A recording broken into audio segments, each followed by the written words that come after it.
Yes.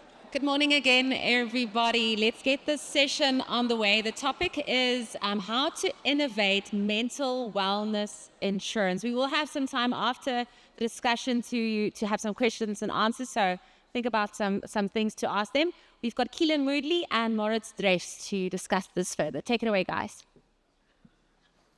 So, good morning, ladies and gentlemen. Thanks for taking the time to be present for our session here today. Dr. Moritz and myself are really excited to be speaking around the topic of mental health and looking at how we as an industry can improve our value proposition to society.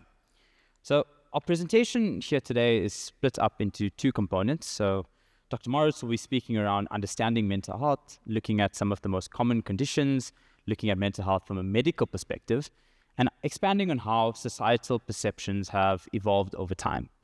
In the second half of the presentation, I'll be speaking around how we as an industry can achieve more mental well-being coverage while balancing risk and increasing accessibility. So like I said, we're really excited, and without any further ado, I'll hand over to Dr. Moritz. Thank you very much. Thank you very much, Keelan. Yeah, good morning from my side as well to everybody in the room, and I'm very delighted to be talking to you about the topic of mental health, a topic that I believe is quite emergent for us as an industry because it has undergone a couple of changes over the last decades, centuries back. And this is exactly what we want to look at today, because you might see, and hopefully you will reckon at the end of this presentation, that the societal perception on mental health is a key driver in diagnosis, hence incidences that are of relevance for us, but also the treatments that come along the way for mental health conditions. So, starting now, I want you all to stay quite comfortably seated. Nonetheless, join me on a little ride in our mental health time machine through history in order to understand what is the path that we've already gone over the last couple of centuries that is leading up to the societal perception of mental health that we have today. So, how did the view on mental health conditions actually change over time? And therefore, we would like to start at 400 BC with Hippocrates, whom you probably all know, who's also a bit of the founding father for mental health conditions, because he had his four fluid theory, in which he said that if you have too much black bile within your body, the Greek word for that would be melancholos. This is exactly where melancholia actually comes from. If you have too much black bile in your body, you will feel sad the whole time, therefore be depressed. So he was the first one, even though we today now know that the actual underlying mechanisms are somewhat different than black bile. He was the first one to understand that there's a biological component to it. Nonetheless, as always in medicine, there are wave-like medical courses, and it all went back a bit in the medieval ages when mental illness was often seen as a possession or moral failing, trying to treat it with rather invasive treatments, for example, drilling a hole in the skull in order to evacuate the bad soul. Luckily, we've come a certain way from that perspective.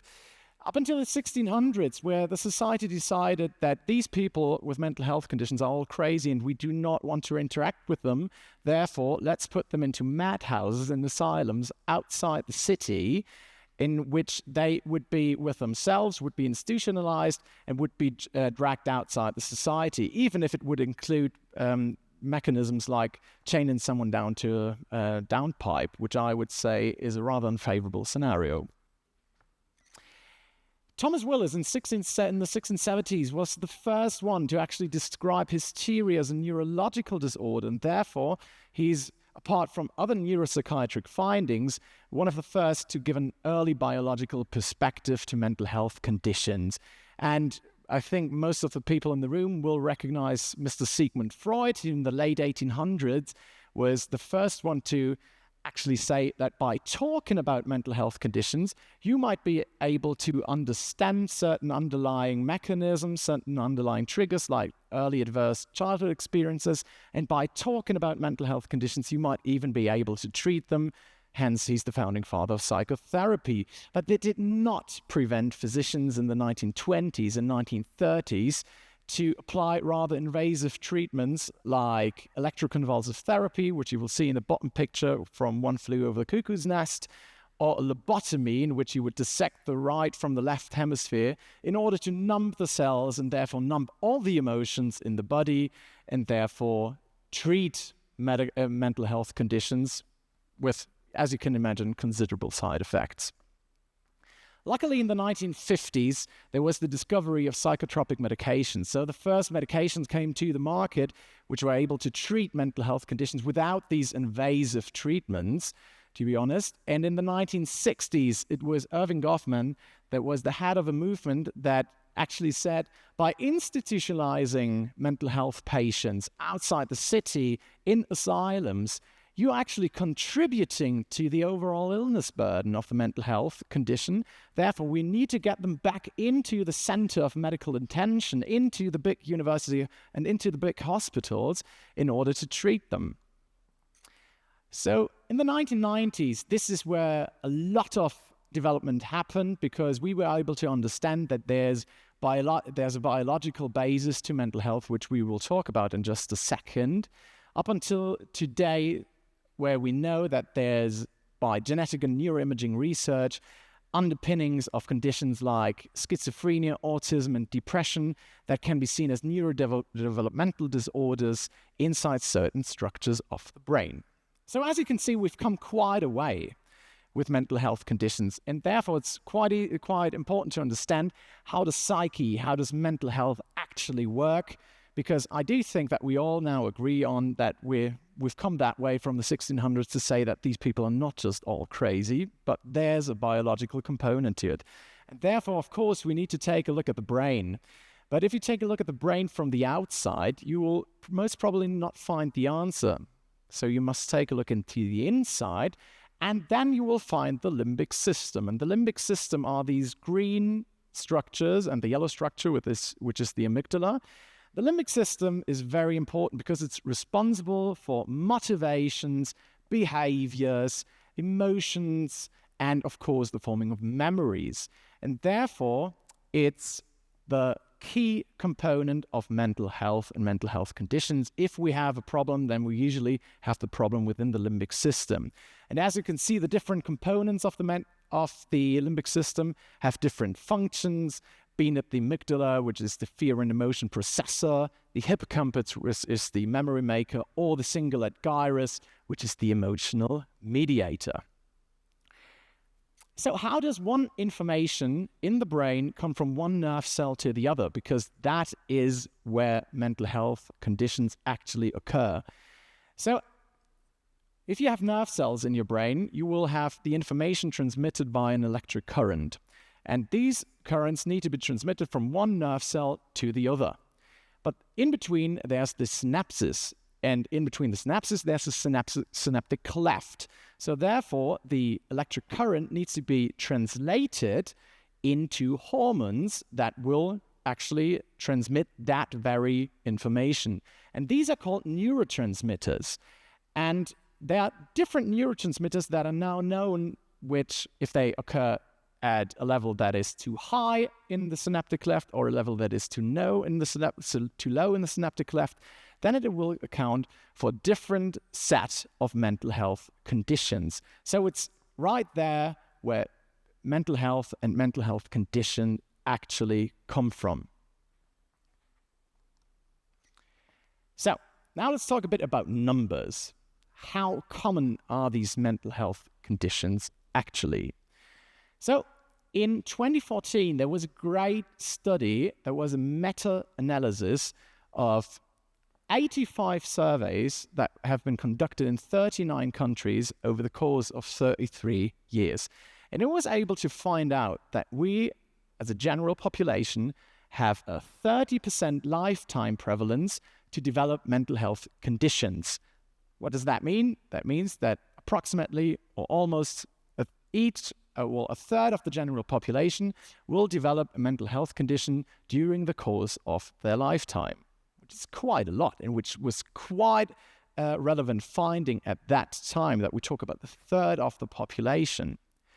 If you just ask for the last 12 months, so the 12-month prevalence, you will find that 1 out of 5, hence 20%, already would admit that they had a mental health condition within the last 12 months. And just 4 years later, the WHO did a similar study, but with one difference. They asked a very specific cohort, which is international college students. And if I talk about international college students, we come quite close to an age cohort that we find in our applications for our insurance products. So that cohort might even be of high relevance for us. And this study was able to find out just 4 years later that the lifetime prevalence for mental health conditions has now increased from 30 to 35%. And the 12-month prevalence has increased from 20 to 31%. And as you can see, South Africa is right there in the range of those numbers. So as you can see, these conditions are frequent. These conditions occur frequently, and this is something that we know from our DI covers as well. It's the most important claims trigger. So which mental health conditions are we actually talking about? So what are the most common mental health conditions?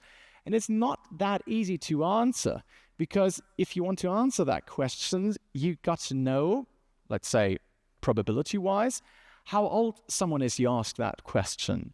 Because depending on the age someone has, and you can see on this graph, which goes in 5-year age cohorts from bottom to top, that there's different proportions of the very diseases. Of course, in young ages, these are ADHD, for instance, conduct disorders. But I wanted to take a close look at the dark and the lighter red column that you will find in here, because the dark red is depression and the lighter red is anxiety, which are the most important and most common conditions that we are talking about. And the proportion of these conditions, of depression, for instance, is actually increasing over time, depending on the age cohort that you're in, because depression is an age-dependent disease. So you could also ask yourself, now that we know that depression is the most common and anxiety is quite common, are there regional differences in mental health conditions? And if you take a look at that map, you could well say, yes, there are regional differences ranging from blue countries, which have fairly low incidences of mental health conditions, to those red countries, which have really high incidences of mental health conditions. If you take just a look at that map, you might think so. But to be honest, this is only half the truth, because there are very, very many influential factors that go into these statistics. One of them is the socio-demographic index of a country. If you have a healthcare system that is fairly wealthy, you will have a better access to healthcare, for instance, and a good access to healthcare is needed in order to diagnose those very conditions. So, and on the other hand, there are also reporting biases and there are societal differences, that some societies are more liberal than others for patients or potential patients to actually disclose that they have a problem. But this is not only seen worldwide.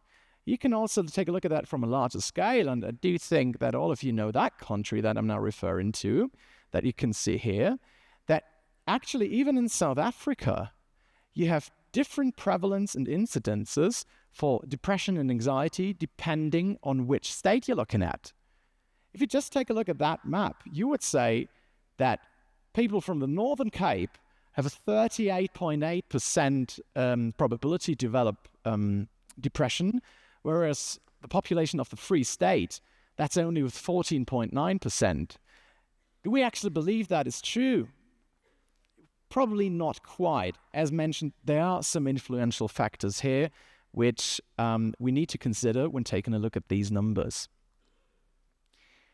And this brings me to one of the key points that we need to take a look at, is the societal perception of mental health conditions.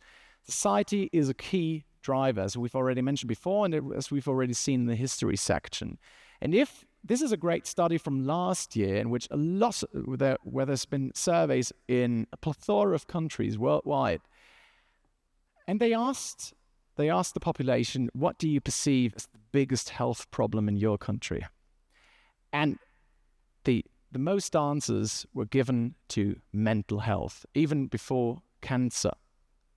And this has developed over time. If you just take a look at how it's developed from 2018 to last year, where it started, it's the dark blue curve, where it started with 27% and has now reached 45%. You see that this is an emerging topic. Of course, in between there was this little virus that I'm not going to refer to too much because it's actually decreased in relevance over time. But you can see that mental health condition is the most important concern as perceived by people worldwide. If you take a look at South Africa, it's 39%, so it's not quite there at the global average. But taking a look at that, that South Africa started with 16% in 2018. You can truly see that the trajectory is increasing at a pretty relevant dynamics that we should take into account. And if you now ask the society, how is physical health treated in your country as compared to mental health? Most answers, also in South Africa, with 42%, will be given that physical health is treated as more important than mental health, even though the majority of the people, 75%, would say it's actually equally important. We regard that as equally important, and even 17% would say mental health is more important than physical health. So as you can see, there's a discrepancy here. Now, if you ask those respondents on a personal basis, would you agree with, I felt so stressed that it impacted my daily life? It's 68% of people that would agree on that sentence, who would actually say that sentence at least once. And if you go a bit further down the road and ask, I feel so stressed that I couldn't go to work, it's still 48% that show these affirmative values. And this is, of course, these are the factors that are of relevance for us as an insurance industry when we talk about disability cover, for instance. Of course, there's always a question coming up. Is that a generational issue? Are baby boomers mentally stronger than the Gen Z, for instance, right? So what these authors actually did is they substratified by 4 different age cohorts. So the generations that we know of, baby boomers, Gen X, millennials, and Gen Z. And as we kind of would have expected, the higher the birth year, so the younger you are, the higher the affirmative values for the different items of that study. I felt so stressed that it impacted my daily life, 19 or 25% respectively to 33 to 46% respectively from baby boomers to Gen Z. And it goes along that line. I felt so stressed that I couldn't cope with things, same image. Felt depressed or sad for a couple of days or weeks or more, same image. Felt so stressed that I couldn't go to work, again, same image. More affirmative values in the Gen Z as compared to the baby boomers. Now, does that actually mean that we see more of those conditions? Do we actually have an increased illness burden in the society that is younger? Or is the society just more liberal in their approach towards talking about mental health conditions and therefore also disclosing them and therefore seeking help? Most probably it is that way, and there's good data that actually proves that it's not just an increase or genuine increase of illness burden. Actually, that's just a minor part. The majority of that actually truly derives from a more liberal approach of the society towards that very topic. And as you can see, it's the average of 40% that say they felt stressed once or several times to the point that they could not go to work in average. So we can see that times are changing in some sense. We do not see the incidences and prevalences of mental health conditions that we've seen 20 years ago. The society is treating that topic differently now. And we also see that in testimonials that will openly disclose that they actually have suffered from or are currently suffering from mental health conditions. So people that the majority of the society and the population will actually know will admit that. And what has that led to? And this is US American data. And remember, if we talk about the USA, if we talk about healthcare services, it is quite expensive. So there's a certain threshold to actually use those services, right? Nonetheless, you see an increase over time in the more liberal use of psychosocial service, being it inpatient, being it outpatient, or being it in an emergency setting. And this is what we need to look out for. Because what comes next? We see an ongoing destigmatization of mental health conditions, which is, and let me point that out, fundamentally a good thing, right? Like in any other condition, medical-wise, if you are able to diagnose it, and if you are able to diagnose it at an earlier time point, you're of course able to treat it better, and the outcome will be better at the end. So it's actually not fundamentally a bad thing, but we as an insurance industry need to account for that. So because more people will actually seek professional health, and then it's within their medical charts, and then they will need to disclose it in their medical questionnaires that we ask when they are looking for a certain insurance product. This is also reinforced by growing societal trends towards accepting mental disorders as somewhat normal.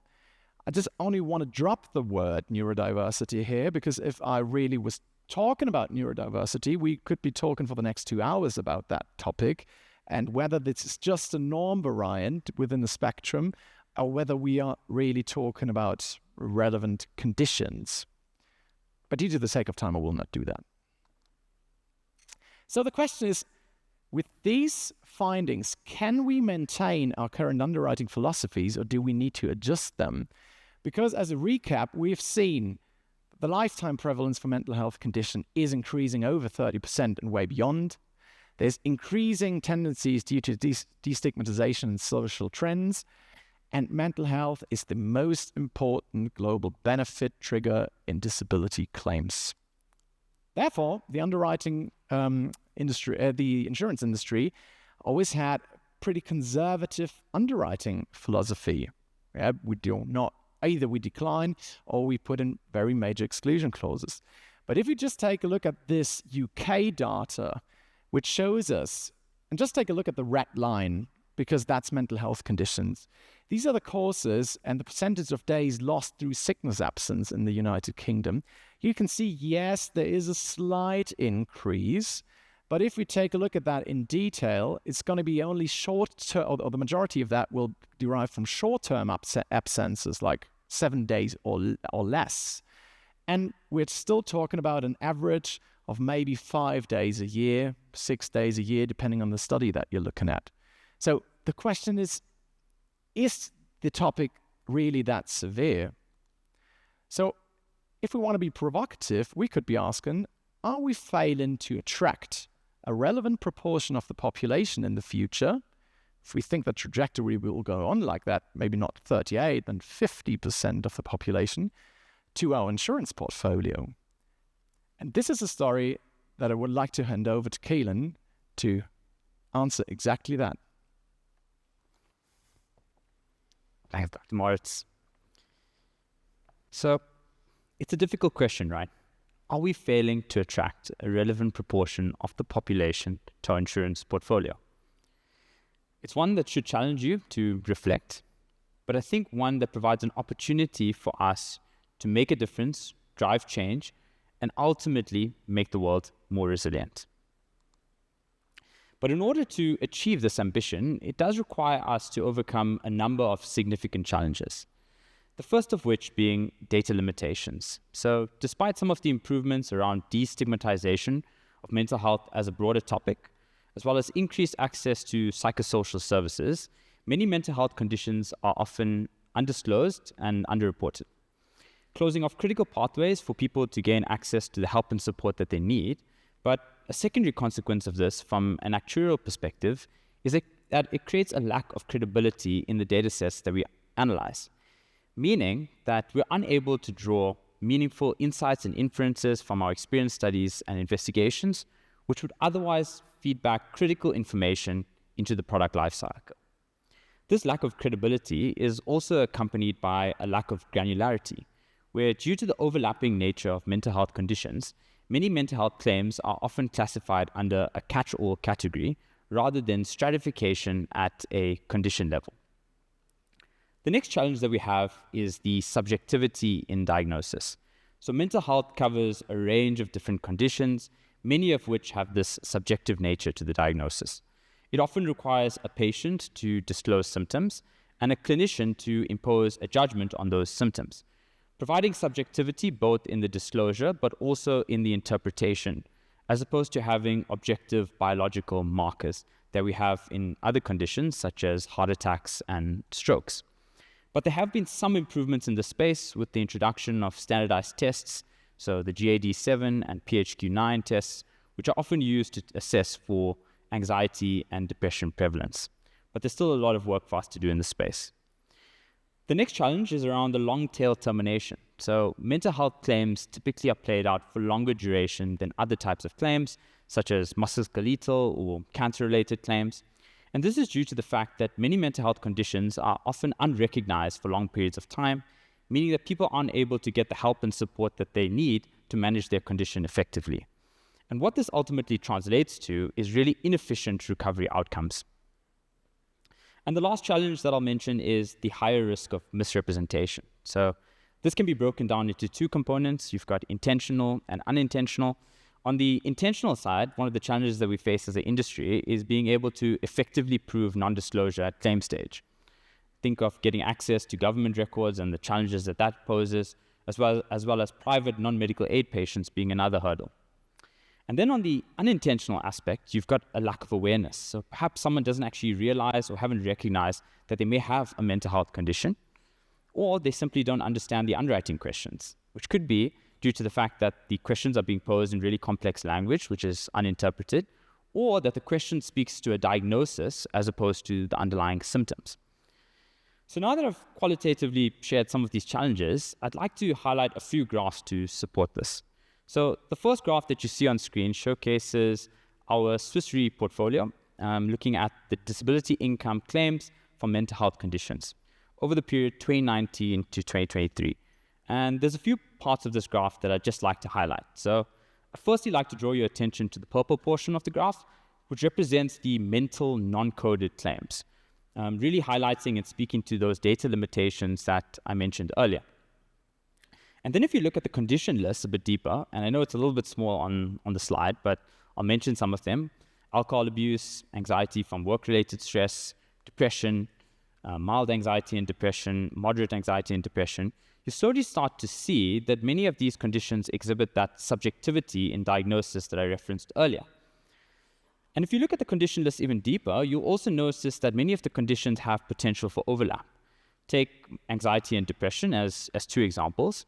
So persistent anxiety can exhaust both the body and the mind, leading to hopelessness, which is a hallmark of depression. And likewise, persistent depression can lead to stress, which can trigger or worsen anxiety. I'd next like to highlight that third challenge that I mentioned around the long tail termination. And I've got two graphs to support my argument here. So the graph on the left showcases the percentage share of open income protection claims at the end of 2024 on our portfolio. And you can see that the purple portion of the graph, which represents mental health, is a material contribution, roughly around 25% of all claims. And this view is supported by the graph on the right, which showcases crude termination rates after the date of loss. So I want to highlight the purple line, which represents the mental illness claims, and compare and contrast that to the three blue lines, which represent your back and neck, accident, and musculoskeletal claims. And you can see that those conditions, in comparison to your mental health claims, have really high early duration termination rates.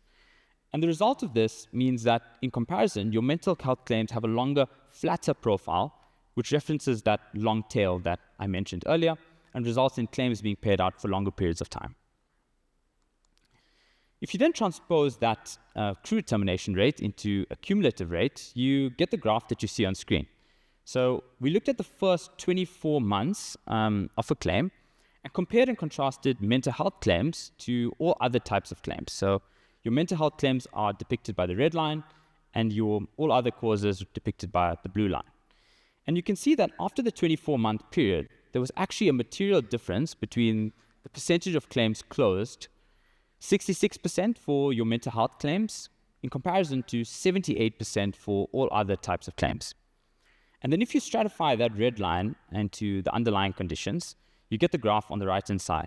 So your depression being highlighted by the red line, moderate anxiety and depression, the purple, anxiety from work-related stress, the blue, and mild anxiety and depression, the green. And you can see that even within mental health claims, there's quite a big deviation in terms of the experience. So 57% of depression claims closed off at this point, in comparison to around 75% for anxiety from work-related stress, potentially highlighting important information that can feed through into our other teams, so our valuations teams in terms of looking at the in-payment claims reserves, as well as to our claims management teams to help them with their rehabilitation, interventions, and triaging. So now that we've highlighted some of the challenges, I think it's important that any potential solution meets the needs of both the insurer and the consumer. So in 2021, Swiss Re published our Head First research, which looked at how insurance can support mental well-being. And one of the key insights from that piece of research was that there exists an overlap between the needs of insurers and consumers, which creates an opportunity for us to co-create a solution together. And we've synthesized this overlap into 5 key action areas for insurance solutions. The first of which is that the concern is for the common conditions. Consumers are more worried about common conditions such as anxiety and depression, as opposed to less common conditions such as post-traumatic stress disorder or bipolar disorder. The second action item is around raising the alarm. So consumers understand that insurers have an active role to play in enabling them to proactively manage their mental health.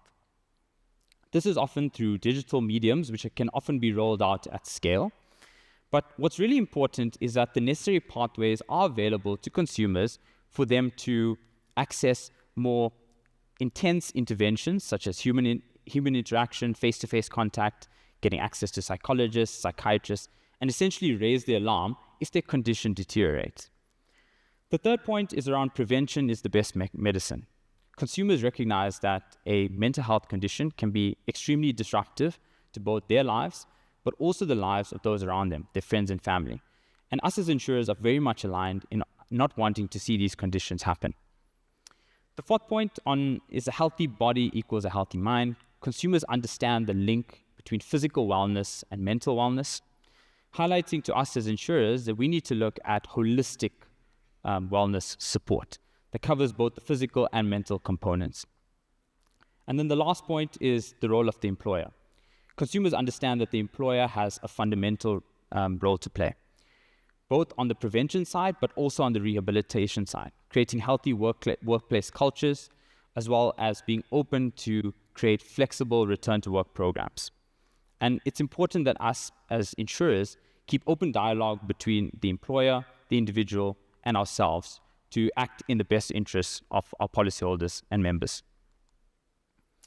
So now that I've highlighted that this overlap does exist for us to create a solution, how does this information then flow into our pricing and products? So price is obviously a massive barrier to entry for any insurance product. So what can we do to make mental well-being coverage more affordable? And I've got 5 blocks on screen that I'd like to highlight. So the first one is around enhanced data collection. So if we're able to invest in our data architecture and data systems, we're going to be able to make decisions with more precision, more accuracy, and ultimately more confidence, allowing us to remove some of the prudence that filters through into our pricing. The second aspect is around innovations in product or benefit design. So are there ways and levers that we can pull to try and increase accessibility, but doing so in a sustainable manner? And I've got an example a little later on that will highlight just some of these levers that we can move. And then the third one is around prevention and early intervention. I think this is quite a simple one. If we can prevent claims from happening, we can reduce incidence rates. And if we can intervene early and get people back to work, we can reduce annuity factors, ultimately both contributing to lower and more sustainable premium rates. But our role as insurers doesn't just stop once someone returns to work. It's about that ongoing support so that they're equipped with the necessary mental health toolkits to prevent them and help them to cope with another episode or challenges that they may face. And this is also in our interest to try and prevent relapse episode and correspondingly linked claims from occurring. And then the last point I have is around underwriting exclusions. And I think this is a great defense mechanism for us as an industry to control anti-selection risk. But the current industry approach has been quite broad brush, where if you've disclosed that you visited a psychologist, you're often slapped with a mental health exclusion on your policy, which perhaps maybe fails to capture the nuances of your individual case. Perhaps you visited a psychologist off the back of a loss of a family member. It also maybe fails to capture the severity of your condition. Was there medication involved? Was there hospitalization involved?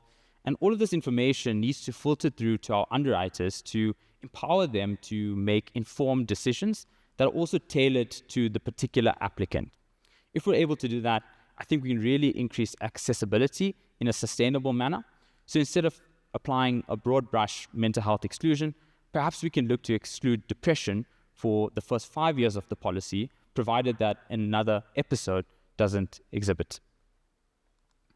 So I hope it's really highlighted to you that, product design isn't just about underwriting and pricing. There exists a fulcrum that we can move to get the balance right. And this is where things such as the benefit features, prevention, and intervention really comes to the fore. And as I mentioned earlier, I've got an example that I'd like to share, particularly at looking at some of those benefit design features. So this is not meant to be a silver bullet solution, and I don't want you to start going through every single permutation on this graph, but rather just listen to the key points that I'm about to make. So the process starts by a consumer applying for coverage, and they're asked a simple question around how many days of work have they missed in the last year, and asked to complete a health declaration. Off the back of that, the consumer is then triaged either through full medical underwriting or a simplified journey based on their risk profile, thereby allowing us to offer the applicant a full comprehensive product or a reduced benefit product for those individuals that perhaps didn't meet the risk profile or requirements that we would need for a standard income protection product. And this reduced benefit product could look at a reduced benefit ratio, so say, for example, a 40% benefit ratio, a reduced benefit term, so capping the benefit at 2 years, as well as a fixed nominal cap. And there's many other levers that we can pull, looking at the deferment period as another feature. But where this design also has some additional accessibility is by taking the form of a stepped cover. So if an individual is claim-free after the first 2 years, we can then allow them to buy up cover, underwriting free, to perhaps a 60% benefit ratio and a 3-year benefit term. So like I said, it's not meant to be a silver bullet example, but just to highlight some of the levers that we can pull to increase coverage, but still balancing risk and making sure that our balance sheets are protected. I want to spend a little bit of time now on the prevention, early intervention, and claims rehab that I mentioned earlier. So prevention really is our first line of defense. And despite this, I think there's a lot of evidence and research and attention being drawn to the early intervention and rehabilitation components, which I will speak on a bit later, but I'd like to highlight the prevention aspects first. So I think as an industry, we do a really great job in promoting physical wellness, so metabolic wellness, looking at things like exercise, diet, sleep. But I think one aspect that still hasn't been solved and still needs some attention is the mental well-being component. And I think this is where we need more companies to start ideating around solutions. So at Switchery, we've developed a mental wellness app called Wiser Assure that looks to fulfill this void.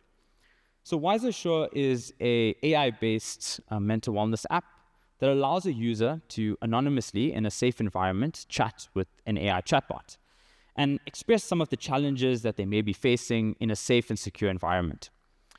The app then is able to recommend certain mental health toolkits through guided meditations or breathing exercises to help them cope and manage with some of the challenges that they may be facing, but also allows them to undergo certain standardized tests, such as your PHQ-9 and GAD-7, to test for anxiety or depression prevalence. The app also has an inbuilt ability to connect with offline support, so allowing conditions that deteriorate quite quickly and need urgent human intervention to get the necessary care that they need through access to psychologists, doctors, medication, and in extreme cases, hospitalization. And WISE has seen some really amazing clinical outcomes. So both on the depression metrics as well as on anxiety metrics. So reductions in 23 and 22% reduction in the prevalence of both conditions, based on a study of over 11,000 users in a 12-month period.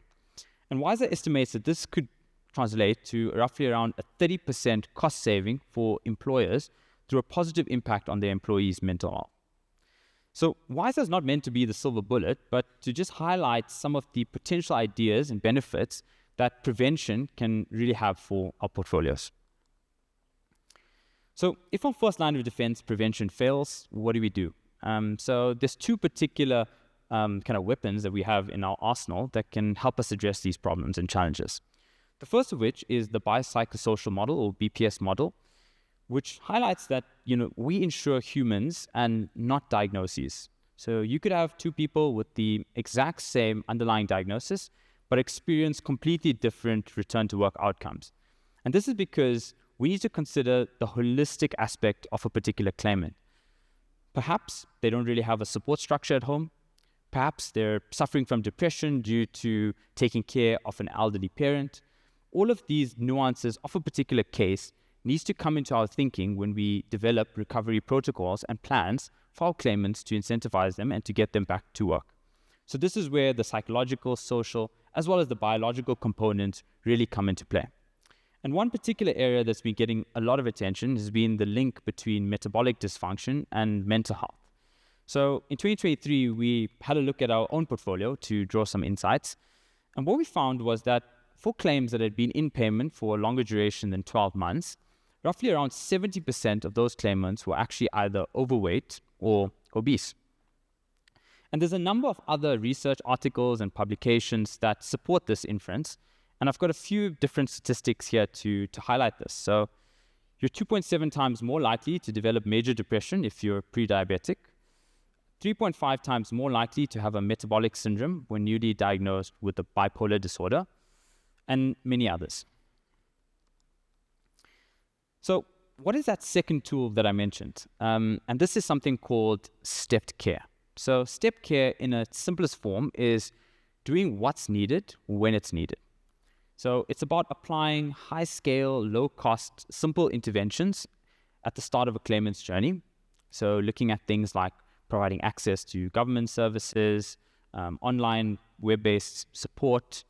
And if you don't start to see the recovery outcomes that you'd hope, or rehabilitation is slower than expected, you can progressively start to apply more intense interventions.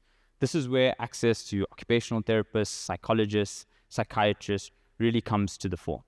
Case manager can be assigned to develop a return to work protocol for a particular individual. And then lastly, it's about that vocational rehabilitation, helping the individual do the final assimilation to the workplace environment and those work hardening protocols. Can we simulate some of the exercises or activities and tasks that an individual would do at work in a safe and secure environment for them to build up the confidence in their own skills and abilities? Can we start dialogues with employers around putting together workplace plans in terms of coming back to work with reduced hours or more simpler, less complex tasks to help an individual find their feet and ensure that we get long-term recovery outcomes and reduce that risk, as I mentioned earlier, around relapse and linked claims. So, of course, the big question would be around costs, right? So claims rehabilitation really does come with an underlying cost. And we really tried to unpack that question internally. And in 2022, we did a study on our own portfolio, looking at the cost that we'd invested on rehabilitation and interventions, and compared that against the benefits, which was defined in our case as the release of the in-claim payments reserve for these claimants. And what we saw was that we actually had a staggering return of investment of 12-fold, which was quite shocking, but it doesn't really highlight that rehabilitation is a silver bullet solution, but rather that when done in a manner that's sustainable, that's targeted, and empowered by data, it can have a meaningful difference on our ultimate claims cost and the ability for us to write a sustainable portfolio. So in summary, I'd just like to end with a few points. Firstly, I hope it's been clear that mental ill health really is an increasing societal risk. But don't lose hope. There is an overlap that exists between the needs of us as insurers and consumers for us to co-create a solution together. And product design and product development really is the key. But it's not just about pricing and benefit design, which I think us as actuaries, really look at. It's about holistic product design, looking at things like claims management, underwriting approaches, early intervention, as well as prevention, to find the right balance. So I hope I've sparked some ideas that you can take back to your respective teams, that you can ideate around, debate, discuss, and ultimately relook at the products that you guys offer to the market and see it ways in which you can increase accessibility, but still balancing risk and protecting the balance sheet of your shareholders. Thank you.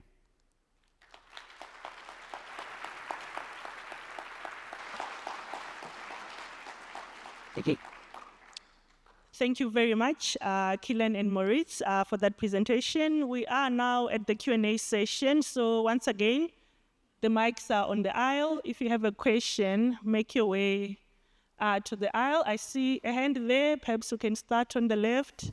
And in the middle one, someone can also just stand there so that when the first question is done, you can take over. There's also another mic on the right. Yeah, you can take it away. Okay, thank you. This is quite interesting. But just a question coming from now as society becomes more liberal and understanding and accepting of mental health conditions, how does that then come into the insurance industry, right? When, for example, when you're looking at definitions of what it is that's a mental condition that we're going to cover, does it have to be diagnosed, or does it become maybe discriminatory in saying, okay, a doctor must have said, for example, and also how do we manage some conditions? So, for example, if somebody is claiming because of work-related stress, right, and then they're so stressed they can't work, so maybe they take 2 weeks off, do we then put a condition to say, listen, after the second or the third claim, maybe find a new job? Things like that. And how do we also monitor preventative things? Like, for example, you mentioned the app that you mentioned. Do we then say, okay, for everybody that's covered, there is actually some sort of tracking to say that you're using the app before, these claims? How do we manage all of that? Thank you. Yeah, thank you for the great questions. I would maybe start off with the first one on society and diagnosis, and maybe you can do the prevention bit afterwards. I do think if we talk about these conditions, they're very they're good guidelines to tell us how to diagnose these conditions. And we need to be very clear in our definitions when we talk about claims, when we talk about underwriting, and so on. So that means we right now already see a difference, for instance, when we see that a diagnosis coming from a GP or a psychiatrist. This is because mental health is so complex. There's so many overlaps, like from depression to anxiety to just work-related stress before even having turned into a real depression, for instance. And I know that there's some societal trends for self-diagnosing certain conditions, even in younger years. But I do believe that we cannot say that this is a valid cause to claim, basically. So we need proper definition, and we need a proper diagnosis for that. And this needs to come from a professional. And then, of course, we can discuss who that professional potentially is. On the other hand, it also touches base on a certain anti-selection point. At some point, if we have these trends in the society towards saying, okay, there might be tools in which you can self-diagnose certain predisposition, at least, for mental health condition, for depression, for instance. Yes, this is something that we need to monitor and that we need to take very seriously. But once again, from the data that we now have, we cannot really say that the increase that we actually see will also massively affect our long-term claim portfolio, for instance. It's usually the short-term absences from work that we see. And these are all factors that we need to consider here. So yes, there are societal trends. Yes, we need clear definitions where the diagnosis is coming from, for which someone is claiming. We need to be somewhat, as Keenan has pointed out, maybe we need to be a bit more supportive in secondarily preventing a claim from actually occurring. And if someone is claiming, maybe be a bit more supportive in getting those claimants back to work, because there are tools on the market. And yes, they cost money, but as Keenan has pointed out, there's a huge return on investment if you are able to take those costs and therefore account for certain benefit saving. Yes, these are all factors that are entirely justified, but I do think that we'll have tools at hand in which we can tackle and address them. Yeah. And then maybe just on the insurance, I think sustainability, is the big question. And I think there's been a lot of attention in the media around what's been happening in certain territories, such as Australia, where you're seeing mental health claims really increase at an exponential rate, reaching thresholds of 60, 70% of total income protection claims. And I think it really highlights the need for us as insurers to have robust both product design, so controlling benefit ratios where we make sure that people have the right incentives to return to work.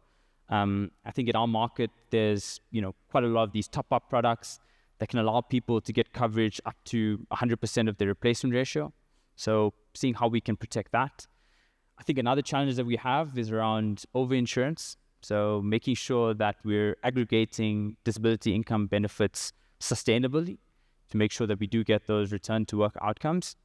And then I think the point around those robust claims definitions and practices, relying on the medical diagnosis, there's been obviously a lot of improvements in terms of the standardized tests that are being developed, and there's more and more research that is coming out to support these tests. So finding ways in which we can control the benefits and make sure that our portfolios can be run in a sustainable manner. Prevention, like the apps, are a great tool in terms of equipping people with the ability to proactively manage their mental health, but obviously ensuring the sustainable insurance product is a lot broader than that. Awesome. Thank you very much. And thanks for your patience. You've been standing for a while. Yeah. It's you. Oh, next. Thank you. Thank you so much for an insightful presentation. I've got 2 questions. I'm going to try to keep it very brief. So the first one, it's with regards to the graph that you were showing with regards to the mental health impacts for the different generations. I wanted to ask, if you were to look at Gen Z, say in 30 years' time, do you think that you would see similar mental health or like percentage of mental health, people with mental health issues, similar to what you're seeing for the baby boomers today? So I guess I'm sort of overlaying that generational graph that you showed, and also the graph that you showed with the age impacts. So that's the first question.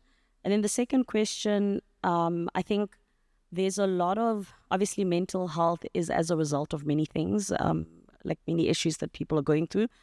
How the economy is performing is one of the things that could impact it. And one of the graphs that you showed, I think it went from like 2018 or something, or just pre-COVID, and then, just a little bit after COVID. I guess the question there is, so if you're using sort of that historic experience, and I think you're saying like for South Africa, it was like 38%, of the claims coming from mental health issues, and that could potentially grow. I think you made a comment at some point that could be 50% even if you sort of look forward. I guess the question there really is, if the economy improves, could that also actually come down? I know there are other impacts, climate change and et cetera, that could impact mental health, but would we end up overstating numbers if we sort of use the trajectory that we've been seeing from the historical experience? Thank you. Thank you. Two very great questions. First of all, let me comment on the generational topic. The answer would be yes and no. Because what we see when we just take a look at the baby boomers and you take a look at those surveys that we have right now and the surveys that we have had 20 years ago, for instance, even within that generational cohort and no older, we've seen an increase in those affirmative values as well. So even within one cohort. On the other hand, yes, there's a good chance that maybe the Gen Z, as they grow older, and they're not even the youngest generation anymore. We've got Gen Alpha at the moment. There's a good chance that these affirmative values might be decreasing to a certain point. We do not see it right now.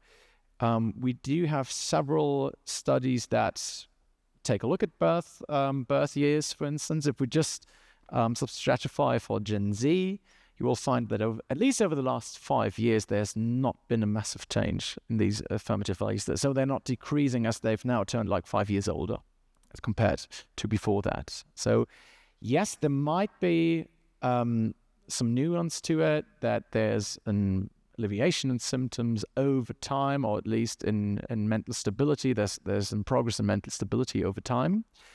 But I do not think to that extent that they will sometimes reach the affirmative values that we've now seen with baby boomers.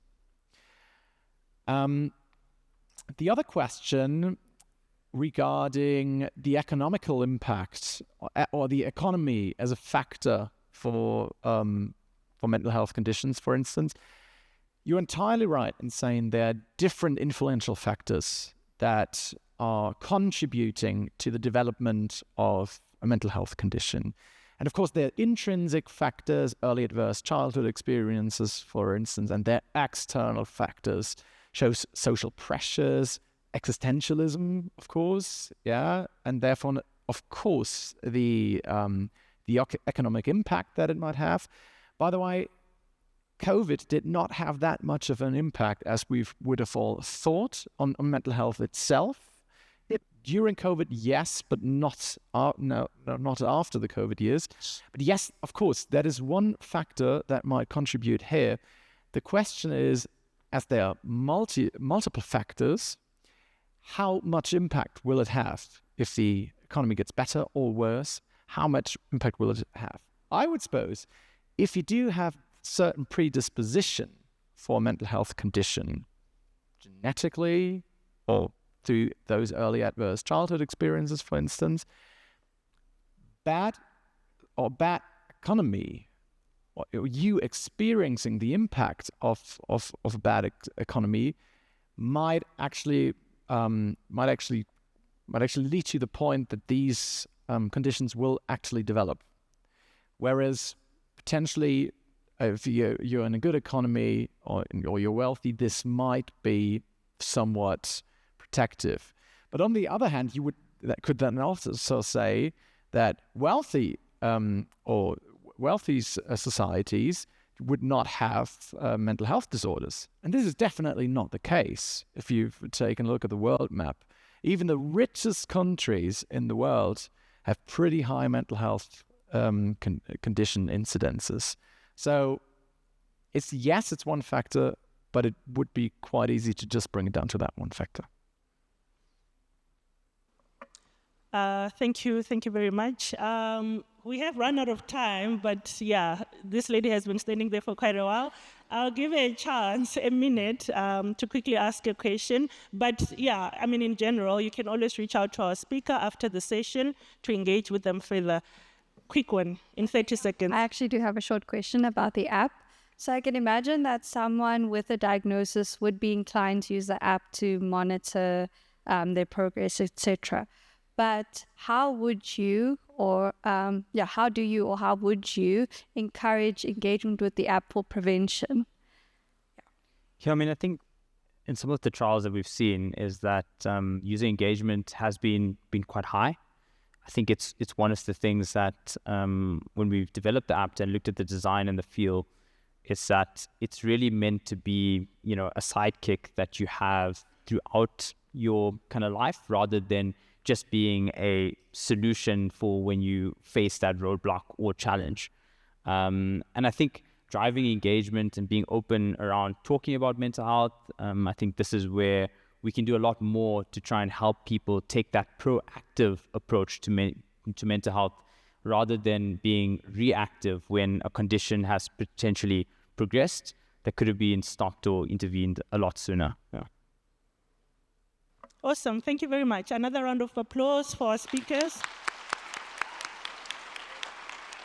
Thank you. We have come to the end of the session. So next up is lunch. The lunch break is brought to you by African Reinsurance Corporation, dedicated to driving growth and resilience of the African insurance industry. Be sure to look out for them in the exhibition room. I can see you can't wait for lunch, understandably so.